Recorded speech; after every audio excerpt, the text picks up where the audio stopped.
Hey, what's going on, guys? It's Turin here, and welcome to another entry in our Tournament Cast series. So this is actually Game 3 in the Total Warhammer Cup Finals between Viking Cat and Soothsayer. So Viking Cat is going to be playing the Vampire Count, and he's going to be facing off against Soothsayer, who is going to be playing the Empire. So let's start with army compositions and have some fun. So in the front line for Viking Cat, he does have a front line of Graveguard, which are a very, very good pick against Empire infantry. Firstly, they have silver shield, so against silver bullets, crossbows, all kinds of units that are going to be extremely resilient. And on top of that, they do very, very well against low-tier infantry, which again, the Empire are very proud of fielding. So they have 30 weapon damage here base, and then of course 8 armor piercing. But more importantly, guys, they actually have a natural bonus versus infantry of 8. So when they're fighting against like flagellants and swordsmen and units like that and spearmen, they're just going to cut them to shreds. Granted, they will lose to greatswords, but aside from that, they're just a very, very cost-effective infantry. And even against greatswords, when you mix them in with the Mortis engine and Invocation of Nehek, they can hold all day. So I actually prefer to use these guys and then use Cryptors for your armor piercing rather than using the Graveguard with the great weapons. But that, again, that's just my personal preference. Aside from that, he does have some the Tithe back here. So I think this might have been one of the first times I've seen the Tithe in a tournament. But man, they're so cool. And they actually have, I never noticed this, but guys, they have 8,000 HP. That's pretty crazy. I mean, their stats are very low, obviously. They're kind of like a zombie peasant mob. But still, 8,000 HP is a lot to get through. So I guess if you can muck something up, like get them on some greatswords or something, they can do pretty well for you. Aside from that, he does have some Karen Wraiths in the back mixed in with some Cryptors. So a lot of armor piercing. And I definitely like the inclusion of mixing in some of these guys because they do cause fear and terror. Whereas, Graveguard and do Cryptors? Yeah, Cryptors only cause fear. But these guys actually can terror out a lot of Empire infantry. So obviously it won't help against flagellants. But surprisingly, greatswords aren't immune to psychology. So you can terror out them very, very quickly with these guys. However, you do need to watch out for like Flock of Doom and the silver bullets and a lot of units that can counterplay them a lot. But interesting choice. I don't usually use them against Empire, but seeing them here kind of makes me want to give them a try. So cool stuff. Aside from that, he does have Vlad von Karstein, and he also has 2 Necromancers. So it looks like he has a Necromancer here. And does he even have any abilities on this Necromancer? It doesn't look like he does. It looks like he just has the Master of the Dead for a generation. And aside from that, that might be it. And this one, it's the same thing. So perhaps just going for some healing, and of course the double Arcane Conduit, I believe, or do they get that? I don't think they even do. So pretty interesting choice there. He does also have Vlad von Karstein, who has all the goodies. So Vlad does indeed have Invocation of Nehek, Raise Dead, Master of Beguilement, which gives negative 58 melee attack. Definitely like that choice. Aside from that, he's got the Blood Knights in the back. Again, pretty much a staple of competitive Vampire Count armies, in my opinion. Fast, mobile, good anti-large bonus. Of course, very, very strong with the Invocation of Nehek, and just cool unit all the way around. So for the Empire player, for Soothsayer, he is the General of the Empire with the potions. Pretty standard rank and file in that respect. He does have Sigmar's Sons mixed in with kind of some spears, some greatswords, more spears and flagellants. So kind of a mix and match of having, some armor-piercing greatswords, low tier versus high tier infantry. But flagellants, I really, really like here. Flagellants can deal with zombie spam very effectively. They won't break. They can hold your line and allow your units in the back line to do very well. So on that note, he does have Sterling's Revenge, the Free Company Militia, who I like quite a bit. They can skirmish very well with Graveguard. If need be, they can shoot down Cryptors. They have enough armor piercing to do damage against like a Vlad von Karstein or Vampire Lords.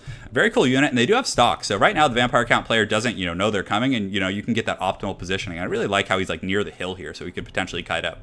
He does have some Seers in the back and the Zintler's Reichsguard, who are a very cool unit. And they do have Vanguard deployment. Granted, it's not being used here. I mean, you don't really want a Vanguard against the Vampire Counts. I don't see a point in that. But still, a very, very solid unit. They have great armor, pretty good stats across the board with 43 melee attack and 38 melee defense. Granted, they will lose to Blood Knights in a straight-up trade. They're going to be pretty good for like cycle charging against the Sternsmen and other units like that, and will be excellent against, well, I don't know about excellent, but they should do okay against the Cryptors as well. So that's pretty much it for his army. Of course, he does have some more Free Company Militia and the Silver Bullets. So pretty cool seeing like standard Free Company Militia used. They're kind of a bit of a niche, odd unit in this matchup, but they still should do pretty well against like Cryptors and things like that because they have pretty high DPS, like in terms of melee. I mean, high, quote unquote, high for their cost is 28, but their missiles do okay damage, so they can kind of mix and match and get in against Cryptors in range and kind of add some utility in that respect. So you can see the Silver Bullets initially just taking a huge firing squad on the Karen Wraith. So very, very well played by Soothsayer over here using that magic damage, and you can see that Viking Cat immediately recognizes this and pulls them back. So very, very well played. You can also see the Sterling's Company, Free Company Militia in here shooting against these Graveguard, and right now you can see the flagellants are going to charge in here, and this is going to be a very bad trade. You can see this flagellants definitely already getting beat up here. This one's throwing a karate kick in here, a little bit of a Steven Seagal action going on, but he hits him right in the dome piece. Definitely not a bad choice there. So over here on the side, the Blood Knights are kind of lurking in the wings, trying to find a home, but these Cryptors rush through immediately, and they get missed by the nets, and they're going to get in here and just start laying a smackdown on the Sterling's Company Free Company Militia. A bit of a tongue twister there, but he does have some great swords and auxiliary, but honestly, neither of these units are going to do very well, and the Cryptors are going to get a ton of value beating on the squad here. But that net was very, very good. It kind of locked down a lot of these troops. And more importantly, guys, it got this Mortis engine isolated, so he locked this down. It doesn't have the protection of these units. He's getting great fire from the Free Company Militia, and the Silver Bullets were firing until those zombies were summoned. But you can see Viking Cat does retaliate with an Invocation from the Hex, so very, very well played in saving that Mortis engine. If he had lost that right away, that would have been really, really bad for him. So the Flagellants and the auxiliary troops are keeping in, and I really like how the Empire player laid out his army. He had like different layers of troops, so as the Vampire counts push through, he can then pull in auxiliary, and that kind of minimizes the effectiveness of zombies a little bit. But you can see the Silver Bullets continue to get in here, and it looks like the General of the Empire is also jumping in. Vlad does use a Master Beguilement on him to kind of nerf his attack a little bit, but that Mortis engine is just taking a huge beating. Over here, he does have some skeletons pushing back and kind of zoning out these Free Company Militia, but he does have some Spearmen and auxiliary, as well as this Amber Wizard, which I missed earlier with Flock of Doom. But guys, the Blood Knights are coming in hot. They're able to sneak around the defense of these spears, but the Zintler's Reichsguard are going to intercept them, but it's going to be a pretty bad trade for the Reichsguard, because again, these guys do have an anti-large bonus, and they're going to be able to lance these guys down pretty good. Granted, they still do have 120 armor, so they're not going to be complete pushovers, but still, it's going to be a very favorable matchup for the Blood Knights if they do decide to stay and fight. But still, you can see the General of the Empire coming in to help, and these Blood Knights are just trying to ride down the Silver Bullets, which is a very, very good play, because again, he wants to keep that Mortis engine alive, and it is very low. So right now, even though the Blood Knights are going to take some casualties against these heroic units, they're still going to do pretty well in kind of protecting that Mortis engine. But still, the Empire player doing a very, very good job with these Sterling's Company, just shooting them down, and also he's just very on top of just cycle charging that Mortis engine with this General of the Empire, and it should go down here momentarily. It only has 11 HP, and down it goes. But still, the Vampire Counts player did get into the back line with some of these Cairn Wraiths back here. You can see a net going down from the Empire, locking these guys down. But still, they did some really good damage to the Sterling's Company. They pushed back the Silver Bullets and have also done devastating damage to these Zintler's Reichsguard here who are in bad shape.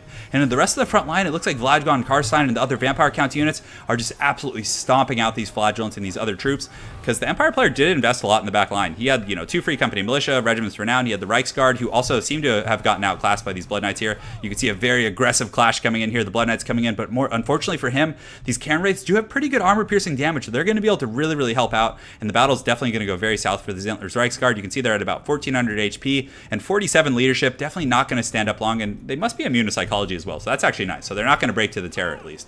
And the Silver Bullets are reforming ranks over here. The Sterling's Company Free Militia are up here on the hill, and you can see the Skeleton Warriors, who did get that Invocation from the Heck trigger over here, are chasing after these guys and should be able to kind of zone them out for a while. 106 Skeletons is going to take these Flagellants quite some time to get through.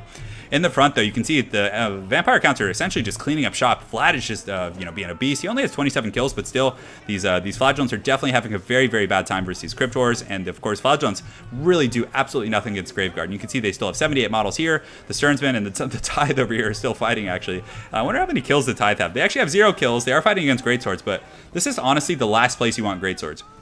The Tithe are literally a unit that's just like meant to absorb units like Greatswords and just tar pit them down and muck them down and kind of waste their time. Like if these Greatswords and other troops were like fighting in the main battle over here, it would be a very, very different situation. But since they're mucked down with these zombies, it's definitely not a good time for them. So unfortunately for the Vampire Counts player, these Free Company Militia have reformed ranks. There's nothing impeding their firing. And they're doing some really good work focusing down these Crypt Wars, bringing them down to 7 models. But Vlad von Karstein immediately identifies that threat and summons some zombies over here. And you can see that the Free Company Militia are going to have to scurry. And they are pretty quick. They have 35 move speed against the 23 of the zombies, so they should be able to kind of scoot and shoot. For any of you guys who've ever played, traditional RTSs, scooting and shooting is when you run, turn around, shoot, run, turn around and shoot, etc., etc. But a very nice Flock of Doom going down from the Empire player, dropping on these Crypt Wars, and this battle was looking very, very south here, but he still does have Sigmar Sons, although it's still actually, now that I look at it, is looking a little bit south. But let's go ahead and take a look at everything up here. So over here, this fight is going, there's still some healthy greatswords, and he has reformed his ranks over here with the Sterling's Revenge, the Free Company Militia, continuing to fight, and the Blood Knights are very low, and I have a feeling they're going to get Last Samurai here. And by what I mean, if you guys have seen Last Samurai, it's when the Cav just charge into gunfire. And yeah, they're getting taken down here pretty hard. And you can see the General of the Empire coming in hot from the back. They're just taking this armor-piercing damage, and this is why the Free Company Militia are so good. So they do have stock, well, not Free Company Militia, but the Regiment of Renown. So they got the stock mechanic. So when they disengage, they weren't visible. Then they come back in, get a really good firing line here on these Blood Knights. And you can see the General of the Empire getting a great charge. And these Blood Knights are definitely going in Tom Cruise style with their shields up. But man, one more volley and they're probably honestly going to get put down pretty hard. So actually, let's slow-mo and see what happens here. So the reload time is a little bit long here, but it looks like the second volley is about to trigger off here. And to be honest, yeah, they're probably going to get gunned down. But they might get in there and do a little bit of damage. But these guys are taking their sweet time to reload, especially in the face of one of the most terrifying Cav in the old world. And now they're finally starting to shoot in. A little bit late to the party, but oh, he's going to pistol whip this guy pretty hard. But man, such a cool looking shot. But they jump in there, taking that gunfire to the dome as they come in.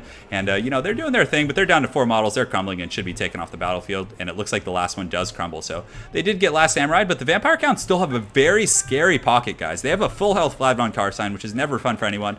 80 Graveguard here. It looks like they have 65 here. They have two groups of Crypt Horrors. So I don't know how the Empire is going to deal with that. Although they do have the Free Company Militia here with a ton of ammunition. They do have a very, very healthy general of the Empire. They have some flagellants over here, some spears, and the Sterling's Revenge. Thankfully, he was able to get rid of the silver bullets because both Sterling's Revenge as well as the Free Company Militia only have 90 range. So he's going to have to get pretty close to this very, intimidating Vampire Count's army here to really do much work. And you can see this Amber Wizard, Davy Crockett, is not happy at all right now. These Crypt Horrors are coming for that sweet ass. They're not going to let him get away. He does have, what's his speed? So 33 compared against 50 of the Crypt Horrors. So they should catch him. You can see Vlad's coming in. And he does have the zombies over here protecting you. But the Empire player immediately realizing that a very valuable spellcaster who's going to be great against this mob is being isolated. But the Crypt Horrors are actually, I thought he was going to get caught, but it looks like he is willing to put in his general of the Empire and take some heavy armor-piercing damage. And the Sterling's Revenge Free Company just being absolute MVPs this game. Only 30 kills, but I feel like they've done a ton of damage. But Vlad does come in. He's probably going to summon some zombies. Hopefully he still has some left. And you can see the Graveguard are going to pressure this back line. And another thing, guys, the Light Wizard got zoned out by these Karen Wraiths back here, but still, there's a full health group of Karen Wraiths. There's 44 of them, so that's going to make a pretty big difference. And the General of the Empire obviously going to do what the Empire usually does and just cycle charge all day, but Vlad is one of the more resilient, sturdy lords in the game. He has very good self-healing, very good defensive stats, 50 melee defense, 66 melee attack, so just an outstanding combatant. And he does use Master of Beguilement here, so a very, very good counterplay to that cycle charging. But the Crypt Horrors are just getting gunned down, so very, very good stuff from those Free Company Militia in the back. I haven't seen them used to great effect in a lot of games, but this guy is doing very, very well with them. So over here, the Graveguard and the Sternsmen are in pretty good shape, and they're definitely going to be able to push off these, these Spearmen and these other troops here. You can see the General of the Empire coming in, trying to turn the tide of this battle, but still, these Spearmen are wavering. They have 9 leadership. They're going to get pushed off the battlefield here pretty hard in just a moment, it looks like. And back here, he does have some troops, but guys, the Karen Wraiths are coming in, and when they get here, that's going to be a lot of pressure on this back line. And Vlad is definitely pissed off. He summoned some zombies over here who are helping to clean up these Grave Swords, who are also wavering down to 10 leadership. And Vlad does have that aura of Dark Grandeur, so when he's nearby, he does do -4 leadership, and you can see it's affecting these great swords. And in close battles like this, guys, it can make a pretty big difference, to say the least. So over here, these Crypt Horrors somehow still fighting against these flagellants, but the General of the Empire is going to come in and definitely going to be able to crumble and finish these guys off. But still, this is going to be a very tough pocket for the Empire player to deal with. He does have these great swords fighting, but the Sternsmen are just so hard to kill. And guys, they're not near their healing cap yet, so they're probably going to heal up for quite a bit. You can see that's still a ton of healing left. And, the Karen Wraiths coming in the back, they're definitely going to, chop some skulls. And I don't think the Empire player realized they were coming in until just now. And they're coming in hard, but you can see a nice little Flock of Doom going off here. But the Flock of Doom, even against like a single group, it'll do some damage, but it's not going to be like backbreaking. It's not like, if that was like a Fate of Buna or something, these guys would just be gone. They would just be deleted from the game. But you can see these Graveguard over here chasing these guys down. Definitely gonna do some chopping here, having a good time.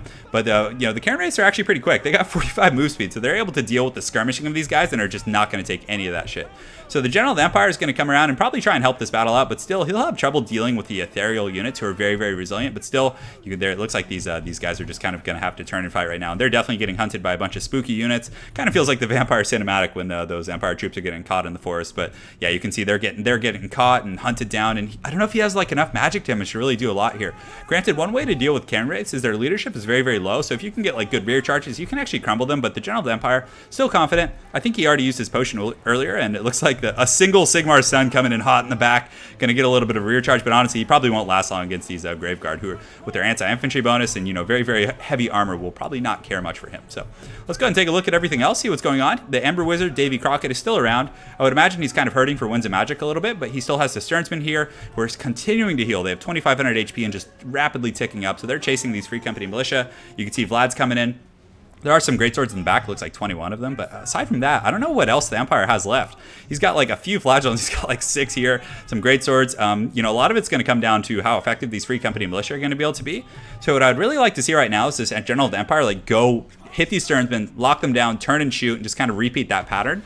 It looks like another Flock of Doom, so man, he still has a Flock of Doom even after all of this is said and done. So very, very powerful stuff, doing some great damage to these guys in the clutch. And you can also see the Sterling's Free Company Militia coming back. So even though the balance of power is very heavily in the Vampire Count's favor, it's still a pretty pitched fight nonetheless. But I feel like leadership is going to be an issue for the Free Company, a lot of these units once the fighting starts. And the General of the Empire, man, that Imperial Griffin is very, very tough to deal with. Like the kind of the mass and the way it's able to just run through troops is a very, very tough mechanic. So the Vampire Count's continuing to chase, and this game just feels like a deja vu for me. I've had so many games when I used to use Vlad. I prefer Manfred now, but Vlad, like, just waddling around the battlefield trying to chase these guys down. But thankfully, he still has these Cairn Wraiths who are faster than these Sterling's Revenge and should be able to crack them. So hopefully they'll start suffering army losses soon, for the sake of the Vampire Counts player. But the General of the Empire continuing to charge in, but Vlad, he still has a ton of self-healing left. So it's going to take a lot to crack him. Like, even if the Vampire Counts didn't have any of these other troops, it would still be a very tough proposition for them to finish off Vlad von Karstein. So he's charging in. He did get an Invocation of Nehek, actually. So it's going to start resurrecting and healing some of these Graveguard. And also, the Sternsmen were able to catch these guys. And, their leadership must be pretty low at this point. So Davy Crockett is shaken. The Free Company Militia actually are still steady. And I really like this play from the Empire player, coming in and recharging them, which will then hopefully allow the Free Company Militia to run up the hill, get a little bit of separation and start shooting again, because they still have a ton of ammunition. But he was able to break the Sterling's Revenge. They probably won't be coming back, and the Cairn Wraiths are coming in hot. So these guys really performing well this game. Let's see how many kills they have right now. So 96 kills. That's pretty incredible. Vlad up to 67. The General of the Empire up to 78. Graveguard here at 89. 35 from the Free Company, which is pretty good for how cheap they are, but they do get terrified, so that's kind of a nice niche for these Cairn Wraiths, is that they do cause terror. And Empire does have some magic units, but he was able to really deal with the magic, the silver bullets earlier, with the, the Blood Knights. Even though it was a big sacrifice, he got them off the battlefield, which really enabled these Cairn Wraiths and other units to really perform late in the game.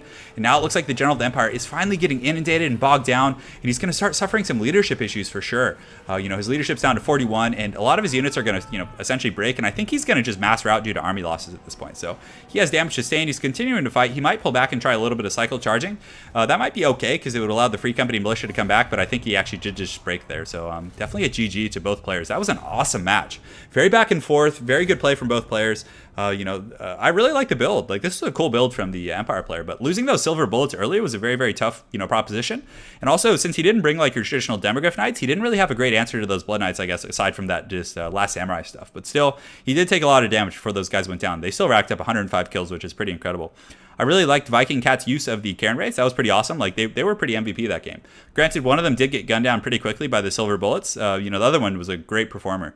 The two Necromancers was interesting. I guess they do provide that like kind of healing and make your army a little bit more durable, but I haven't seen that. What I would have really liked to see from Viking Cat was maybe the Tithe actually was something else that was pretty funny, but I would have liked to have at least seen some zombie summons on these guys, just so you have 3 zombie spams going off. It's very overwhelming for the Empire to deal with, and I would have liked to have seen that. But regardless, very, very well played to Viking Cat 91. Great win on his end, and also very well played to Soothsayer. So after this, guys, we're going to go on to Game 4, and we'll be seeing you guys next time. Have an excellent night, and take care.